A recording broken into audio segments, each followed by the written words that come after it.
Hi, my name is Luke D, and I'm going to try to explain everything you need to know about nucleotides in about 3 minutes. So, what we're looking at here in this image is two nucleotides that are hydrogen bonded together. You would find these in DNA, and these would be like one rung of a many-runged ladder. So, the two nucleotides you're looking at are guanine and cytosine, but they have much more specific names, and we call them DGMP and DCMP. This is one nucleotide, and over here is the other nucleotide. Each nucleotide is held together to its complementary nucleotide with hydrogen bonds. On the ends of the nucleotides are phosphate groups, and those are pushing away from each other, so they end up on the outside of the molecule.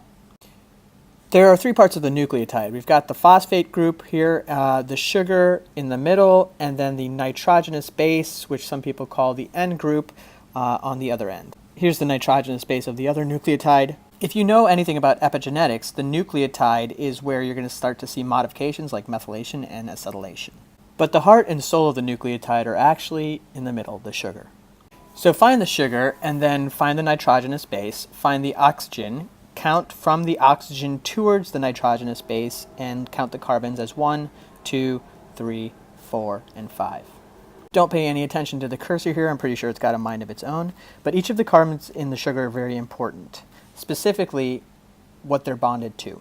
So they're going to be bonded to either a nucleotide, a hydroxyl group, another carbon, or a phosphate group. If you're looking for stability in a relationship, you're going to want to look at the 2 carbon and whether it's bonded to 2 hydrogens or a hydrogen and a hydroxyl group. So this hydroxyl group on the 3' carbon means that we can add new nucleotides here because hydroxyl means that the carbon is reactive.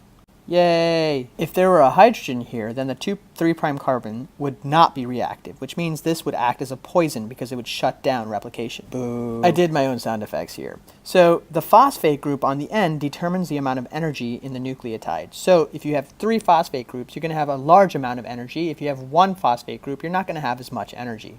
Interestingly, when you're adding a nucleotide, you start with 3 phosphates. Those 2 phosphates fall off, and that gives the energy to the reaction to add a new nucleotide to the string, and the nucleotide ends up as a single phosphate. I want to talk quickly about something that is near and dear to all of our hearts, and that's the 2 carbon. So you'll see here the 2 carbon has 2 hydrogens coming off of it, and that's a characteristic of DNA. If it were RNA, there'd be a hydroxyl group here as well as 1 hydrogen. That makes RNA more reactive, but that also makes it more unstable. So RNA will actually fall apart in, hours to days, whereas DNA can stick around for thousands of years. If you want more information about nucleotides, you can watch my nucleotide naming video, or there's tons of information on the YouTubes. Have a great day!